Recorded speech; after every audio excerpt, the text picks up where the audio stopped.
Namaste. Today I have some very special guests. To my right is Nikunj Trivedi, the chairman of Hindu Students Council. To my left is Parth Parihar, the general secretary of Hindu Students Council. The HSC has about 50 chapters across North American universities. They are the apex body, the most important voice for young Hindus in this country and in Canada. I've known them for a couple of decades. I have been aligned with them for a long time. We do a lot of projects together. Nikunj in particular, we've gone back for a couple of decades now. Exactly. So today we are going to discuss the CNN documentary, which many Hindus find insulting, which is supposed to be on Hinduism and Varanasi, but turns out to be all kinds of other things, hidden agendas. So what we decided is HSC has selected 4 or 5 clips out of this. We will show you each clip followed by some discussion in order that you know what we are talking about, and by the end of this interaction with the CNN documentary you will have a good idea of what the whole issue is about. So I request let's put on the first clip.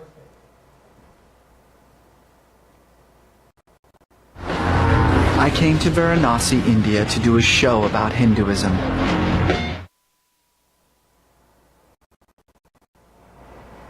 Okay. So what do you think of that? What does that tell you? So this clip is important because what it shows is that Reza came to Varanasi specifically to do a show on Hinduism, and then it continues, it says reincarnation, karma, and then a very small sect called the Aghoris.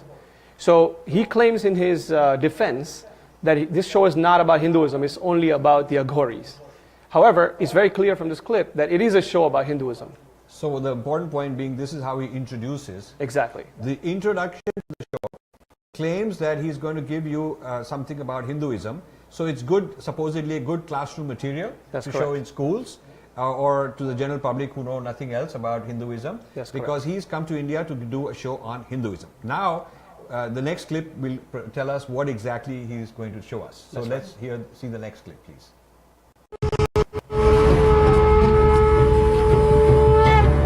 In Hinduism, there is a religiously defined social construct that essentially categorizes everyone in Indian society.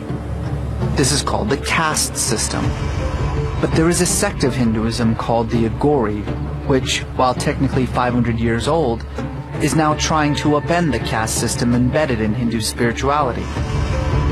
In doing so, they are challenging the very fabric of Indian society.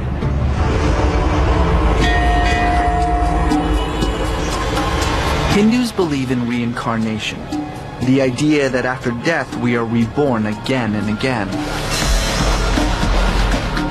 Each rebirth is determined by the karma that you accumulate from your previous life. Karma can be based on things like your words, thoughts, or deeds, but it can also be affected by Hindu notions of purity and pollution. If I achieve enough good karma, then my next birth will be higher than this one until finally I achieve liberation, moksha, from the cycle of birth and rebirth. But karma can work the other way too. And if I start accumulating bad karma, then I will have to pay the consequences of that in the next life. There's no such thing as hell in Hinduism, but there is something that's almost as bad. I could be reborn as an untouchable.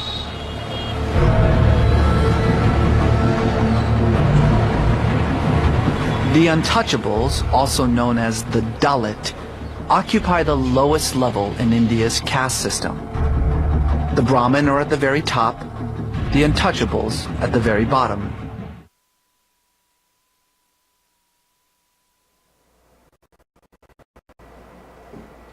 Okay, so what do you think of that?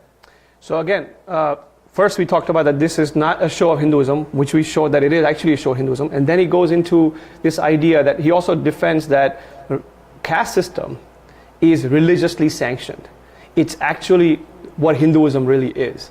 And then the next 30 seconds to a minute, he still goes into the definition of karma, he goes into reincarnation. However, all of that is looked through only one lens, the lens of the caste system. So as if karma boils down to a simple philosophy that because of karma you're in caste. Karma's metaphysical or other types of deep philosophical thoughts are not even brought up. Same thing with reincarnation. He goes into reincarnation saying, well, it's only as it applies to caste. So everything that he's talking about is caste, caste, and caste only. So, Parth, what's your view? So I also think this clip is very important because it basically gives the 1 minute lowdown of how he's going to frame the Aghoris within Hinduism. So he basically frames the Aghora Sampradaya in this clip as the unique tradition within Hinduism that is sort of combating the caste system. He also calls caste system, as Nikunj was alluding to, he uses the phrase spiritually embedded within Hindu spirituality itself. So I see a couple of points. One is he frames the whole show as I'm teaching you Hinduism. Then he zooms in on caste as sort of the quintessential quality and characteristic of Hinduism, not its other metaphysics and its bhakti and all the other things it is about. Not all the things that the West is appropriating from it. That's and correct. misappropriating from it, as including yoga and stuff like that, but the caste system. And then he zooms in further and frames the Aghoris as people who are fighting the caste system. So Hinduism is bad because of untouchability. Aghoras are the voice that are going to fight it. So now we, the Christians, the Judeo-Christian, the Westerners, the secularists, have a choice between this horrible Hinduism and the Aghoris. So let's get to know more about the Aghoris. That's sort exactly. of how he's framing it. Exactly. So, okay, so let's watch the next clip, please. In India, it's good to be a Brahmin. They are at the top of the caste system, the closest to liberation, living what could be their final life on earth. What role does karma play in this attempt at liberation? In the previous birth, whatever you have done, it has imprint in your mind, your unconscious.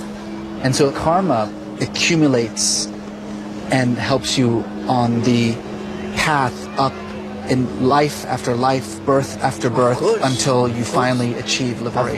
Of course. So if you are born in a lower caste, how do you achieve karma? How do you achieve liberation? Look, the persons who are living on this earth, they are not equal. They are not equal.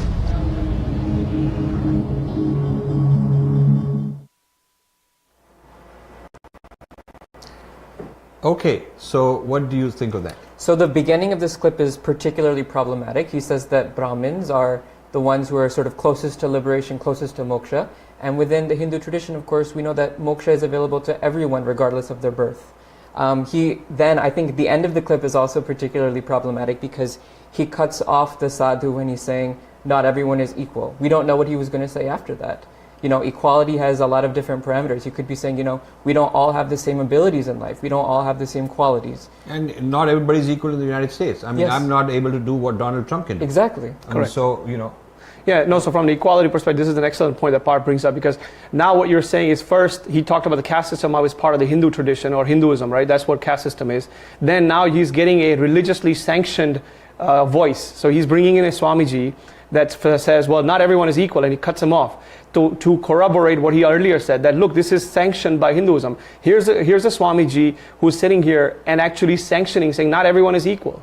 And then he cuts him off right there. So, unless you are really experienced in this Kurukshetra of how these things works and how there is subtle subtext and politics and agendas and how it's all done, you as a naive person, including a devout Hindu, would say, hey, he's just telling you normal things.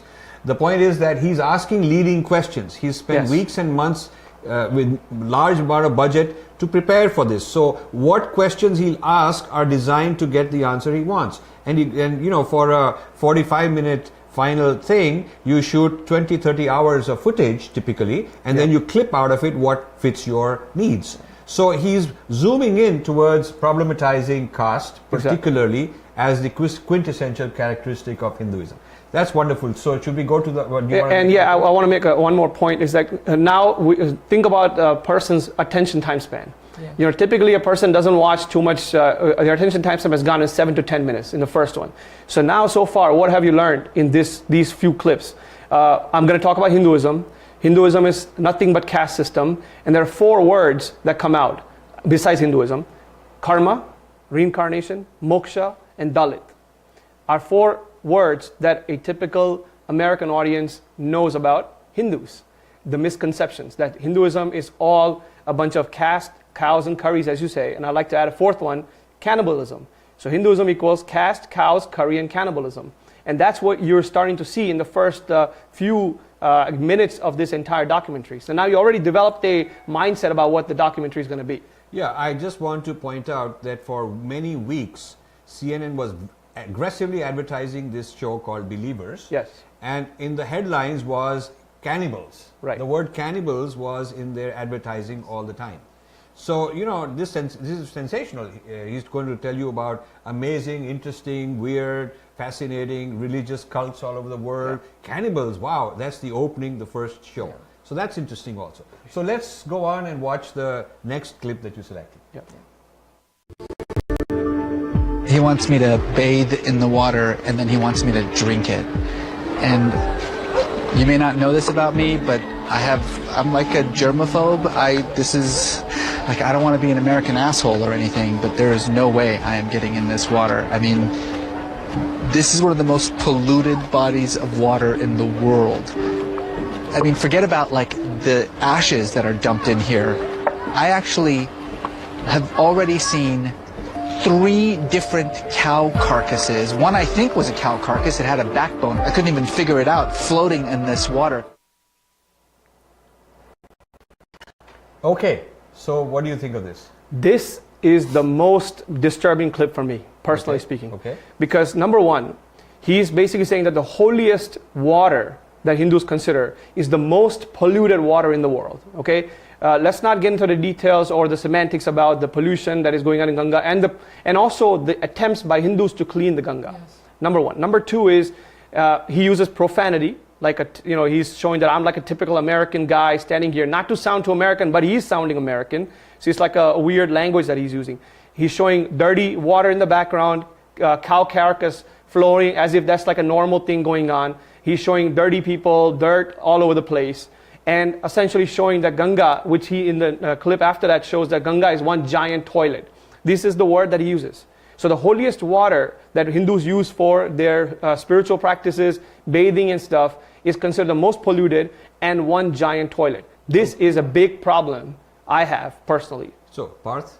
I would also add on to that, just to sort of elaborate on this point about not focusing on, say, the Indian government or organizations like the Gayatri Parivar, which have committed to cleaning the Ganga.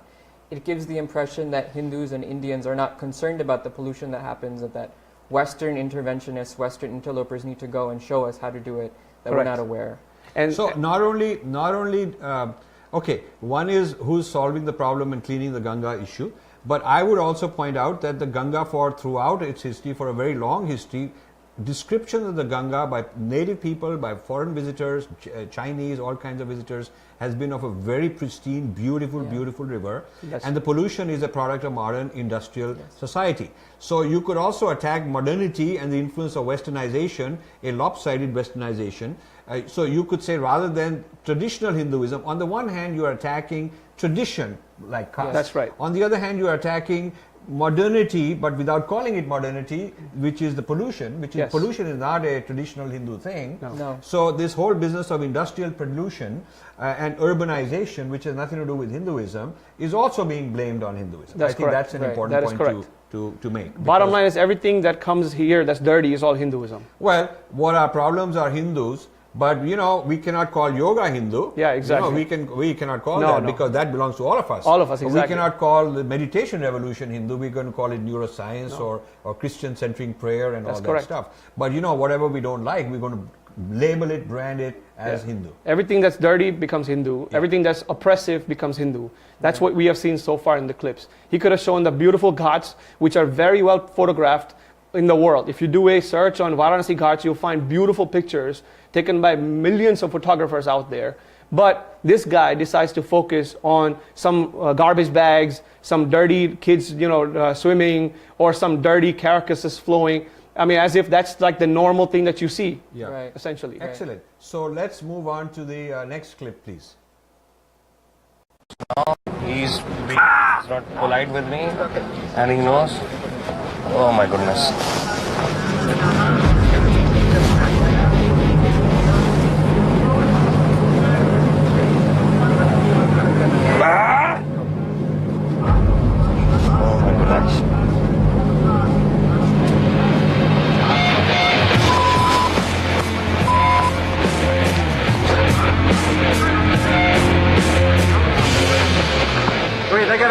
real fast.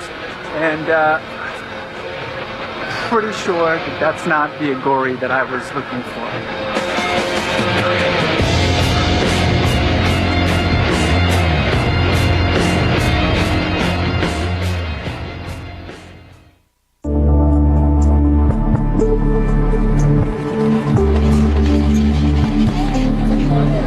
Definitely feel like I've taken a wrong turn this episode.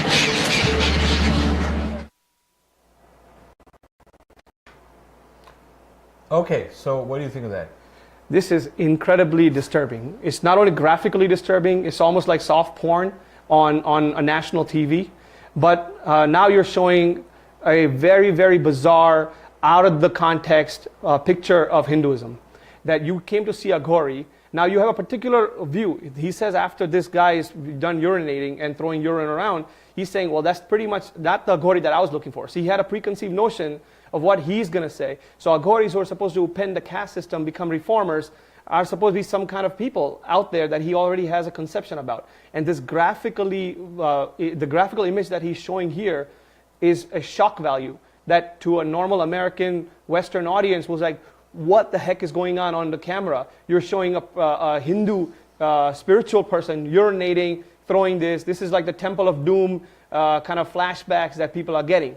Now, this is what people want. If they want to show a denigrate Hinduism, you're going to take this clip and broadcast it wide and show this is what Hinduism really is. Yeah, and just to sort of elaborate on that point, this is sort of his money shot, right? Yes. He uses this in his promos throughout. And so I also think it's not faithful to the Aghora Sampradaya, right? You're getting some random Baba, and then that Baba essentially becomes his guru. He says, "Tu mera chela banega kya?" on the beach. So this is sort of the distortion also of the Guru Shishya Parampara that we have within Hinduism that's sort of shown through this clip. Yeah, Rajiv, let me ask you a question, Rajivji.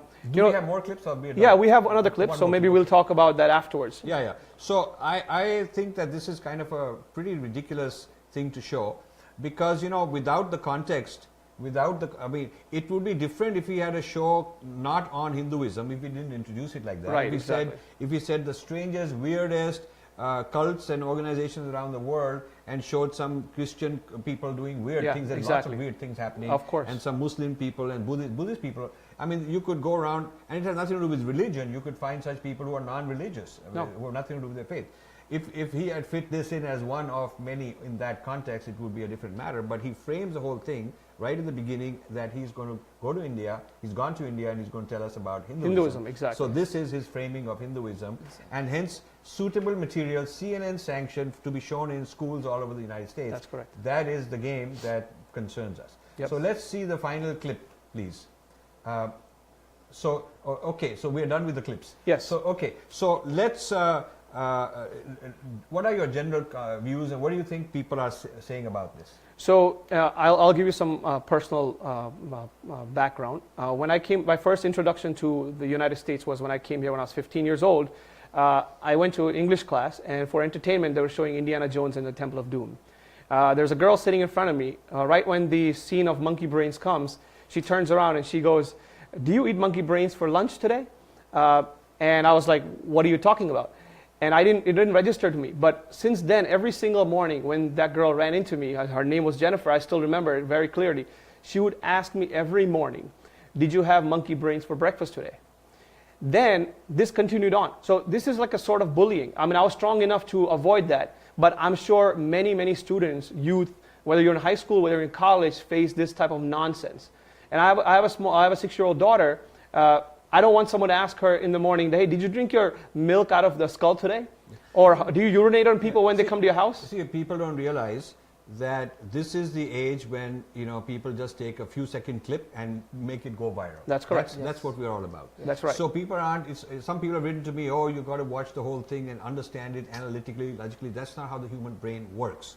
If you are a lawyer, you know the importance in trial.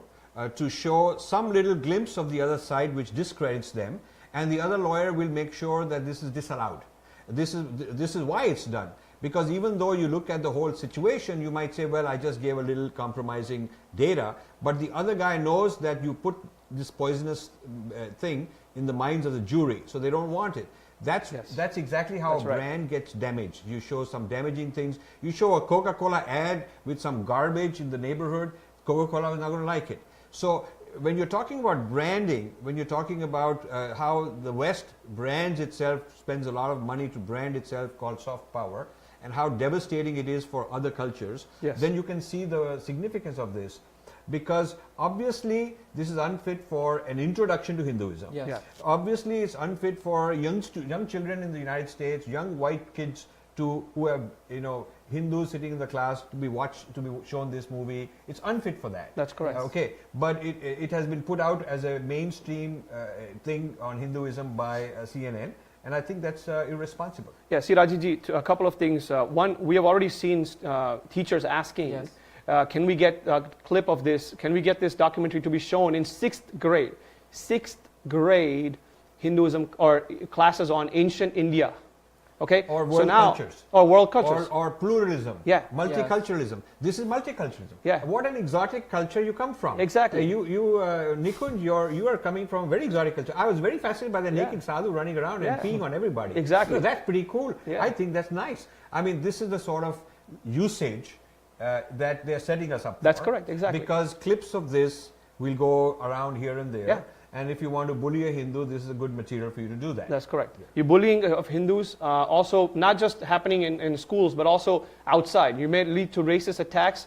It may lead to homophobic or Hindu-phobic attacks, saying, look at this this brown guy sitting there, look at his ancestors. They're peeing on people, dirty people, get out of the country. That kind of a attitude starts to develop amongst people. Already we have people saying, leave my country. That's correct. We are civilized, you are uncivilized. Yep. This sort of is putting oil on fire. Yeah, this is a typical, like the whole idea of like white man's burden, that the natives are uncivilized, dirty people. Whether you're from Africa or you're from India or anywhere else, Latin America, you're an uncivilized native, and it's my responsibility to show how uncivilized you are. And then now it's my responsibility to reform you by either converting you, by feeding you all kinds of Western stuff, anything that goes to destroy your culture and your tradition. Yeah, we saw the day this documentary came out, a man in California, a Hindu-American man, 41 years old, PhD.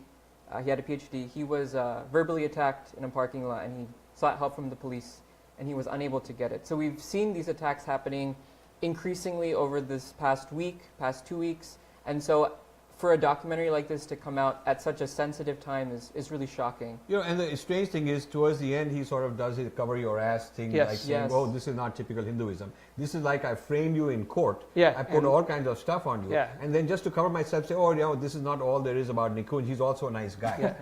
So So But he just never elaborates on what is nice about Hinduism throughout this documentary. exactly 29 minutes approximately out of 41 minutes are spent on these horrible things that are caste, weird cannibalism, weird practices, dirty giant toilet Ganga. 29 out of 41 minutes. Now, if I was, and I'm not a lawyer, I'm not an academic or anything, but if I was just a regular person, if I'm watching 29 minutes out of a 41-minute documentary, that's a lot of garbage that I'm watching. And then for the last 5-10 minutes, you're telling me good things, and you don't even talk about the solid good things, just generally that now I will drink some water out of Ganga, now I feel a little bit better, everybody should be happy, this is how the world is supposed to work, blah, blah, blah nonsense after you just pummeled my entire tradition and culture out there. Yeah. So, I don't think the redemption for CNN is asking them to ban it because they've already shown it. Right. I think the redemption is they should now give an equal amount of funding to a Hindu to do a depiction on Islam. What is a Hindu's experience, historical experience for 1200 years since the invasion of Islam, invasion of India by Islam, and what all has happened, what all atrocities have happened. Look at a Hindu lens. Yep. I mean, they should allow that, and CNN would never allow that because this is the Fareed Zakaria's CNN influence. This is the CNN has become exceedingly pro-Islamic. And this is part of that. And it's supposed to be some leftist, liberal, neutral kind of a news channel. And in many ways it is. But these kinds of things put in doubt their credentials as a truly neutral organization. And that's really unfortunate because people like us are kind of the liberal, not from a leftist mindset, but liberal, meaning Hinduism itself advocates a lot of thoughts that are very liberating, thoughts that are very worldly. And being like students and being young professionals, we are also like, we don't have any problems with anybody in the world. Just let us live, just respect our culture, we'll respect who you are. But when you start to see this, then you start to feel very disturbed, because I used to watch CNN a lot. I used to be on the website. That's how I used to get my news from. Right. That's what a lot of young people get their news from. And when you start showing stuff like this, it just shows that this tradition that people are coming from is horrible. I wish they had gotten a proper scholar of Hinduism. I mean, the person who did this, Reza Aslan, is a professor of creative writing. He's not a professor of religion. He's very creative. He's totally very creative. He wrote a book on Jesus. He was a Muslim who became Christian, then he again became Muslim. He's a member of the American Academy of Religion. There's plenty of scholars of Hinduism who are specialists in Hinduism, who are accountable for what they say.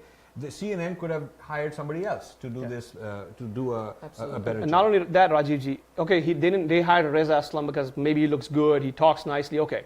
However, you should be interviewing people who are Hindu scholars. Having one small professor from Banaras Hindu University or one small Swamiji, there are tons of high-profile, well-respected Swamijis, spiritual leaders, teachers, gurus in India that you could go to. In Kashi itself, in Varanasi itself, you can go to and say, tell me a little bit more about the tradition. There are 23,000 temples in there, very famous in Varanasi alone. Yes. And famous people like Tulsidas, Kabir, Meera, Sushruta, who's a surgeon, Gautam Buddha. All of these people have come. Guru Nanak, the founder of Sikhism, went there. Shankaracharya established the Shaivite tradition in Kashi himself.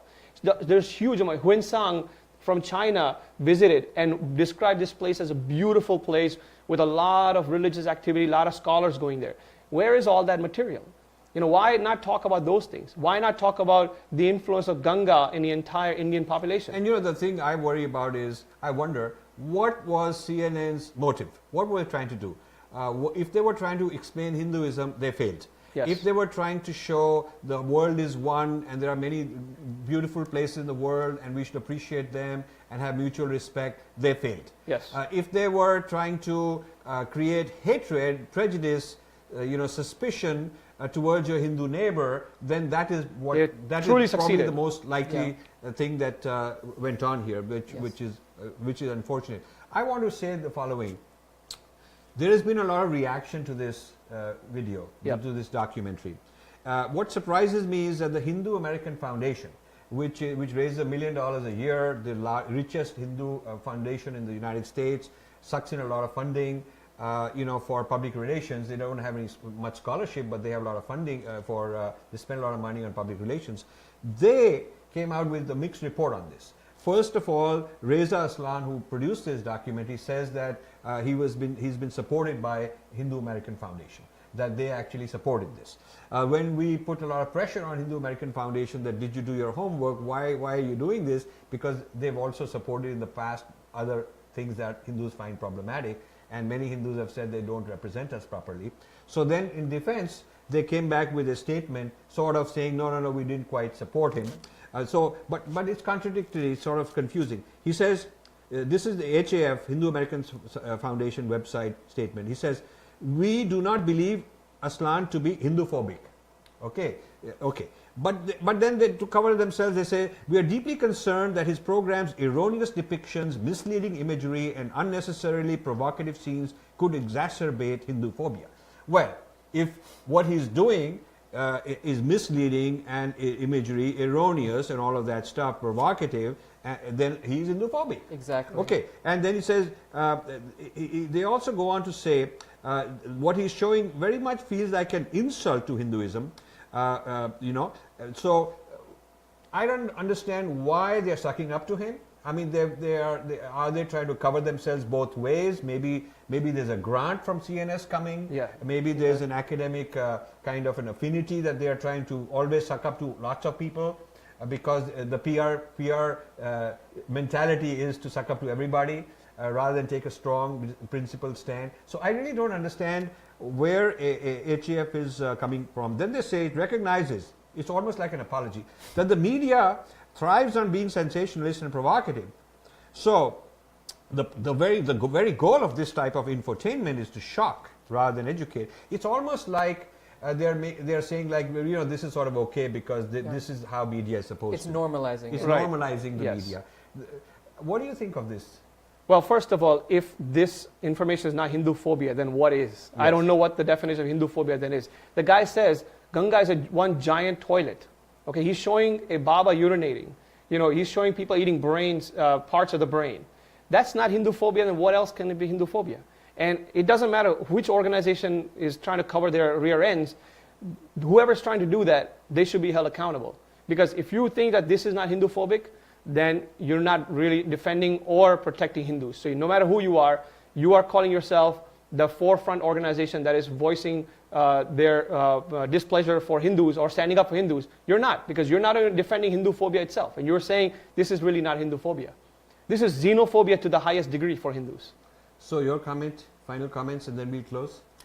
So I just want to say that not only were the depictions within this documentary extremely problematic, as Nikunj, yourself, and I have brought out, but there were also, blatant falsehoods spread about Hinduism as it relates to the caste system.